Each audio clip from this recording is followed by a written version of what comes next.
My first hint that something was wrong arrived midway between Borough Hall and Canal Street, in the reverberant hush of an express car that had just emptied of weekend tourists. I was leaning against the orange-molded seat, half dozing after a graveyard shift in the ER, when the lights in the advertising panels flickered into a staccato rhythm. Everyone in New York is used to subway lights misbehaving, so no one tensed. At least not until the flicker gathered urgency, synchronized, and resolved into a silvery pulse that seemed timed to the beat of a hidden metronome. The panels weren't ordinary LCDs, but narrow ribbons that formed a luminous band the full length of the car. They must have been installed overnight, because even a sleepless resident like me hadn't seen a permit request.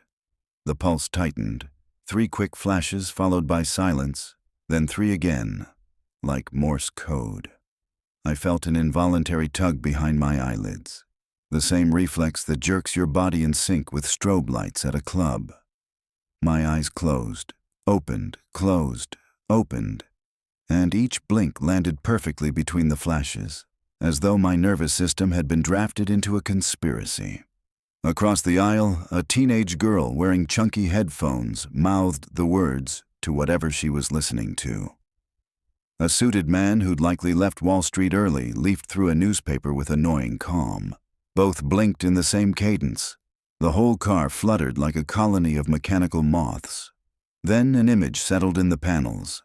A minimalist bottle, cobalt glass, captioned only with the word Lyman, and an accentless diacritical mark over the E. Beneath it, a single command: remember. The train dove underground, and the pulse faded. I exhaled, relieved. The rest of the commute was ordinary enough for me to file the episode as marketing excess and nothing more, until I stepped onto the platform at Spring Street. For a dizzy 5 seconds, I could not recall my address. I knew the shape of my apartment's door key and had a vague sensory echo of the metal knob's micro-pitting under my thumb, but the street name eluded me. Worried I might faint, I sat on a bench. The erasure receded as fast as it had struck. Suddenly I could picture the scaffolding on my block, the Korean deli downstairs, the smell of fish sauce and overripe bananas. I chalked the lapse up to exhaustion. That night, however, my dreams populated themselves with memories that were not mine, bits of childhood rolling on a lawn I'd never walked, a cranky old dog named Popper dragging its back paw, a taste for cinnamon candy. I've always hated. When my pager summoned me to the ER at 4 a.m., I jolted awake whispering the name Jalen with a fondness that startled me. I didn't know any Jalen. 3 boroughs away, Marketing Director Petra Voss reviewed analytics from the first 8 hours of the Lyman campaign. On a tablet screen, heat maps showed where writers' pupils clustered during exposure. The strobing panels contained photodiodes that read micro-reflections in corneas. The system reported average blink alignment within 8 milliseconds. It was a triumph. Petra accepted congratulations with a smile that strained at the edges. She couldn't confess, even to herself, that she was worried. Blink imprinting was theoretically safe. Subliminal only in that it placed an image at the retina's most receptive moment between blinks, allowing higher cognitive functions to process it explicitly. The legal department had approved lines about optotemporal precision advertising, but she'd seen focus group footage in which participants complained of fuzzy front lobe tingles and déjà vu tripwires. The anomalies had been dismissed as the churn of placebo effect. At 4:20 a.m., as she folded her laptop, Petra noticed that the name on her security badge was wrong. It read, Tara Johansson. She rubbed her eyes, convinced fatigue had nudged the letters, but the plastic laminate remained stubbornly altered. The photograph was hers. The print, however, insisted on being Tara. She was about to email facilities when a shard of memory intruded. Sitting in a Midwestern living room smelling of popcorn butter and carpet deodorizer, arguing with a father figure who called her Tara.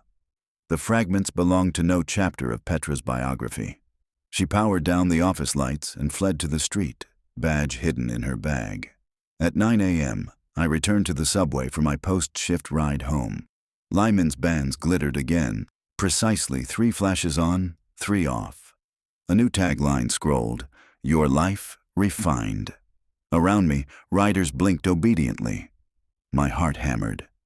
I focused on my phone screen, willing myself to fight the rhythm, but something stronger than habit coaxed my eyelids shut in time with the next flash. When my eyes reopened, the panels showed a panorama of white dunes and a sunrise over an ocean the color of rose quartz. Under it, a world renewed. The letters shimmered, receded. This time I felt a perceptible tug behind my forehead, as though an elective had been yanked out of a filing cabinet. A little boy's birthday party surfaced, sprinklers and grocery store sheet cake, and for a second I could smell supermarket frosting so vividly, I tasted the sugar crust. I've never liked birthday cake, and I do not know that boy. The memory faded and, outrageously, something else vanished instead. The Latin names of the cranial nerves, my default mnemonic since med school. Oh, oh, oh, to touch and feel very green vegetables. Ah, heaven, I murmured. But after feel, the sequence dissolved into static. I pressed my palms to my temples, terrified. 2 seats away, a middle-aged woman wearing a courier pouch began to cry. When I asked if she was all right, she shook her head. She coughed. I don't know how I got here. I was just in Denver yesterday. We emerged at Union Square. She got off. I followed. On the mezzanine, a cluster of MTA employees inspected a panel that had shorted. One worker grumbled, "Central says these ad guys bypassed our breakers. Bunch of cowboys." The worker gestured at a clipboard full of incident reports. Disorientation, panic attacks, biographical confusion. I introduced myself as Dr. Maritza Lopez, offered medical insight if needed. The crew chief snorted. "We've already had 3 EMT calls and it's barely mid-morning." From the corner of my eye, I glimpsed the courier woman turning in circles near the turnstiles, repeating, "Stapleton Airport isn't even open anymore." I escorted her to a quiet bench, gave her water, and tried guided breathing. 5 minutes later, she steadied, eyes glassy but calm. She thanked me, then called me Marcus. I shrugged it off. Back at my apartment, I searched online for Lyman. A sleek website offered a fragrance scheduled for release next quarter. Details coming soon. Nothing about public transit displays. I dug further, cross-referencing advertising trade journals, and found mention of a boutique agency called Crossfade Creative that specialized in neuro-entrainment. The phrase set off ethical klaxons. I drafted an email to a colleague in psychiatry asking if she'd noticed an uptick in acute identity disorders. I didn't hit send. Something was wrong with my memory of her email address. Instead of yale.edu, I kept typing mail, marquette.edu, and writing the greeting to Professor Arlene, not Dr. Desai. But I don't know any Arlene. I closed the laptop, hands trembling. Meanwhile, across town, an MTA inspector named Carlos Alvarez conducted an unannounced walkthrough on a stalled R train. He'd experienced his own lapse earlier. He'd momentarily believed he was right-handed, though he'd been left-dominant since childhood. Now, every time he tried to sign his name, a rusty awkwardness seized his wrist. During the walkthrough, he spotted a teenage boy tilting his head back and forth as if the world was a Viewmaster reel. The kid told Carlos that he just remembered how to solve a Rubik's Cube, even though he'd never learned. Carlos confiscated the boy's Metro card to log rider exposure time. The boy said, "Thanks, Officer Morrison," and skipped off. Carlos's badge said Alvarez. Back at Crossfade Creative headquarters, Petra, still wearing the wrong name, summoned her senior engineer, a jittery polymath named Rohit Singh, who'd built the Blink algorithm. Rohit confessed that the Strobe system piggybacked on emerging research about neural adjacency windows. In certain conditions, when the brain's theta waves aligned across individuals in proximity, memories could become labile, temporarily transferable, like loosely held cargo ready for offloading. The theory had seemed speculative fluff to win research grants, but the strobing panels were calibrated to coax precisely those theta alignments. "Are you telling me we're, what, shuffling people's mental photo albums?" Petra hissed. "Only microfragments," Rohit said. "Taste associations, old phone numbers, maybe first kiss details. The odds of complex identity disruption were statistically negligible." His voice broke. "But the trains are closed metal tubes. The resonance might be amplifying." Petra felt a hot wave of nausea. "Shut it down. Kill the panels." "Can't," Rohit whispered. "The contract routes control through the subway grid. Power cycles every 12 hours. Next scheduled outage is 9 tonight." She grabbed her phone, thumb hovering over the mayor's personal liaison contact. But how would she phrase the emergency? "Our fragrance ad may be causing mass amnesia," sounded insane, and part of her recoiled from destroying the campaign on mere theoretical risk, not when she'd fought to get it greenlit. At 5 p.m. rush hour, I boarded another train, this time deliberately, armed with a notepad and the stubborn conviction that empirical observation might reclaim my shredded confidence. When the pulses began, I tried to keep my eyelids open. It hurt. The strobe forced tears into my eyes, and the flicker marched through the blur. I blinked despite resolve, once, twice. The first blink retrieved a memory of practicing piano scales at age 6, except in my recollection, the child's hands were pale, freckled, tipped with bitten nails. My own skin is deep brown, and my nails well kept. The second blink erased the location of the stapler in my apartment, leaving a blank spot where the image of the junk drawer should have been. I pressed my nails into my palm, furious. Around me, people were muttering apologies to strangers they apparently recognized as family. A white-haired grandmother scolded a tattooed barista for skipping homework. 2 college kids began singing a campfire song in perfect harmony, though they'd boarded at different stops. The car thrummed with scrambled kinship. At Canal Street, I exited into chaos. 5 NYPD officers herding bewildered passengers, paramedics triaging confusion. A slender woman clutching a designer bag tugged an officer's sleeve and said she needed to file a missing person report. She herself was missing. The officer, visibly rattled, stammered he'd taken the same train and couldn't remember his partner's last name. I identified myself, flashed my hospital ID, and started collecting data. Each affected commuter described either gaining an alien memory, losing a personal detail, or both. Side effects clustered strongly around Lyme exposure. I sketched a timeline. Initial campaign at 6 a.m., cumulative incidents increasing exponentially with commuter volume. With my phone, I recorded testimonies, noting which car, which line, approximate dwell time near the panels. I sent the file to the Department of Health hotline and immediately received a bounce-back citing unrecognized sender domain. My hospital account had converted midday to a blank template. I raced topside and hailed a cab to Midtown, intent on confronting Crossfade Creative directly. My brain, traitorous, kept rewriting street names on the GPS app. 47th became 70th, then Oakwood Parkway, which doesn't exist in Manhattan. I ended up at a dead-end service alley behind an abandoned theater. The driver asked for cash. I'd forgotten my PIN. Humiliated, I borrowed his phone, reached the hospital switchboard, and convinced them to approve reimbursement. Inside the alley, a service door stood propped with a yellow canister of citronella. A hum of servers leaked through the crack. I slipped inside and recognized the interior from a trade magazine photo of Crossfade's media lab. Corrugated polycarbonate walls glowing violet. Desks shaped like crescents. Petra stood at the far end, phone pressed to her ear, voice frayed. Rohit hunched beside a rack of blinking routers, tapping commands. I announced myself. "I'm Dr. Lopez. Your campaign is destabilizing cognitive boundaries. You have to cut power." Rohit lifted his head. Sockets ringed in purple. "We tried. Subway grid override locked."